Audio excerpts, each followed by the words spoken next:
Before we introduce to you this premiere film, Otto Frank,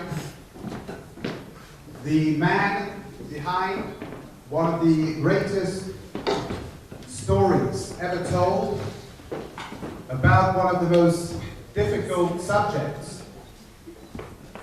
Behind every child, person, there are parents, and in this case, behind one of the most incredible stories ever told is a story told by a child, by Anne Frank. We have with us tonight Eva Schloss, a stepsister and a stepdaughter to Otto Frank, and certainly in that story, in that soul, in that human being, child of Anne Frank, a lot must have come from her father, Otto Frank, the premiere film we are privileged to have here tonight.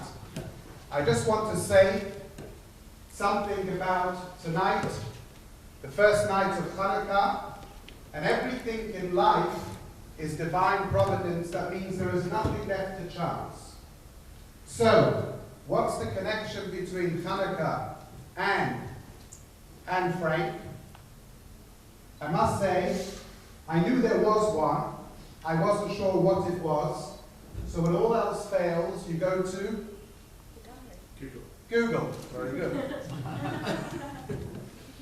You go to Google. You can try this yourself. Chanukah and Frank, and then you've got the connection. And the connection, I must say, is one of the most inspiring, I looked this up today, one of the most inspiring stories I have heard about Chanukah, where Anne Frank writes in her diary about the Chanukah she celebrated in hiding, and you can imagine, or rather you can't imagine, the climate, the atmosphere, the feelings, but Chanukah was celebrated. And the story is told by her, and it comes to the point of custom on Chanukah is the presents, the gifts, etc. And in that sort of climate, those circumstances, obviously, you couldn't go down the road to buy the presents. And then something amazing happens. And this, I think, is probably one of the great illustrations into who this individual young person was. She turns around to the elders, to the adults, including her father, Otto, and says, yes, I know, I understand you don't have presents to give to me, but I have presents to give to you. And she, and in her innovative way, got together bits and pieces and had made presents for everyone which she gave out in order to retain that feeling of festivity of Chanukah, notwithstanding those difficult circumstances. And then it came to her mother. And she turned around to her mother, and she gave her mother a note. And the mother opens up the note, and the note reads, I owe you. You know the IOU notes, right? I owe you. What's the gift that Anne Frank, this young girl, this must have been 1942, 43, how old was she? 13 years old.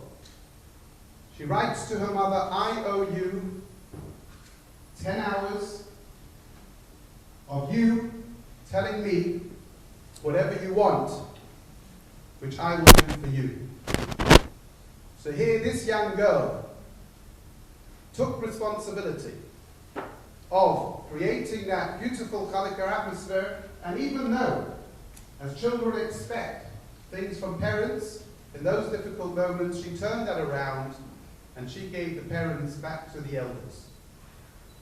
Tonight is Chanukah. Tonight is the first night of Chanukah. So we will be lighting the menorah. We'll ask Mr. Eva Schloss to come up and light the menorah, and let us dedicate this candle, this night of Chanukah, to the memory of Anne Frank and Otto Frank. And in a nutshell, Chanukah is about transforming the darkness into light. And what better way wait, what better story, what better person to symbolize that than Anne Frank? Please, if you could come to that.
This is the premiere film, Otto Frank, father of Anne Frank, which duration about 60 minutes, after which we will have a conversation, Q&A with Eva Schloss. Thank you.